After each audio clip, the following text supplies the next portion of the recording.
1. A farmer faced shortage of water for his farm. While looking for a source of water, he bought a well from his neighbour. After the deal, the farmer went to take water from the well. However, the neighbour was cunning. He refused to let the farmer take water from the well. On asking why, the neighbour replied, "I sold the well to you, not the water," and walked away. The farmer was stunned and didn't know what to do. So he went to Birbal, a clever man, and one of the 9 courtiers of Emperor Akbar, for help. Birbal called the farmer with his neighbour and asked why the man was not letting the farmer draw water from the well. The cunning neighbour said the same thing again. "I sold the well, not the water, so he cannot take my water." To this, Birbal replied, "I totally understand your point, but if you have sold the water and the water is yours, then you have no business keeping your water in his well. Take away your water or use it all up immediately. If not, the water will belong to the farmer who is the owner of the well." The neighbour realised his mistake and left after apologising to both. Moral: cheating will not get you anything and you'll pay for it soon enough.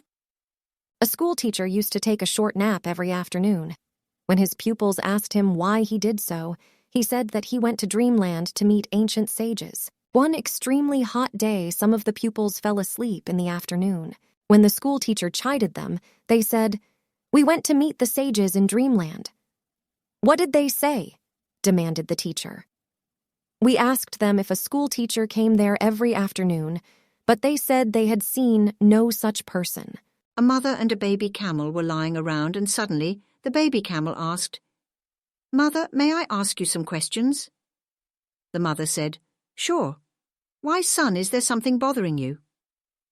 Baby said, "Why do camels have humps?" The mother said, "Well, son, we are desert animals. We need the humps to store water, and we are known to survive without water." The mother said, "Son, obviously they are meant for walking in the desert. You know, with these legs I can move around the desert better than anyone does." Baby said, "Okay, then why are our eyelashes long? Sometimes it bothers my sight." Mother with pride said, "My son, those long, thick eyelashes are your protective cover. They help to protect your eyes from the desert sand and wind." Baby, after thinking, said, "I see. So the hump is to store water when we are in the desert, the legs are for walking through the desert, and these eyelashes protect my eyes from the desert. Then what in God's name are we doing here in the zoo?" Moral: skills, knowledge, abilities and experiences are only useful if you are at the right place. Once there was a boy who had a bad temper. One day, his father gave him a bag of nails and told him that every time he lost his temper, he must hammer a nail into the back of the fence while repeating God's name. The boy carefully followed his father's instructions and on the very first day had driven 37 nails into the fence. Over the next many weeks, every time he got angry, he started chanting and went to hammer a nail into the fence, even though his anger made it difficult to drive the nail in steadily. After some time, the boy discovered that chanting made it easier for him to control his anger and hammer those nails into the fence properly. Soon, he realized that he was chanting even when he was not angry. As his chanting increased, his anger started to reduce, and so did the number of nails hammered into the fence. Finally, the day came when the boy didn't lose his temper unnecessarily and could chant peacefully for many hours a day, even while doing other activities.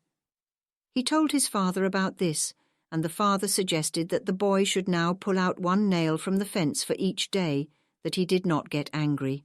The days passed, and the young boy was finally able to tell his father that all the nails were gone.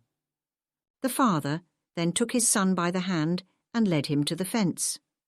He said, "You have done well, my son. Now look at the holes in the fence. The fence will never be the same. Many times we do things with an incorrect attitude, like being angry, impatient, etc., without realizing the result of our actions. We often hurt other people, physically or verbally, but do not realize that the wounds we cause are like the holes in the fence. They don't go away by just saying sorry. So, always depend on chanting. It will help you remove any defects, just as it helped overcome your anger. That is the power of God's name. Moral: defects of personality like anger, greed, jealousy, etc. cause harm not only to others, but also to oneself. Regular spiritual practice of chanting helps overcome such defects greatly and gives the experience of happiness and peace.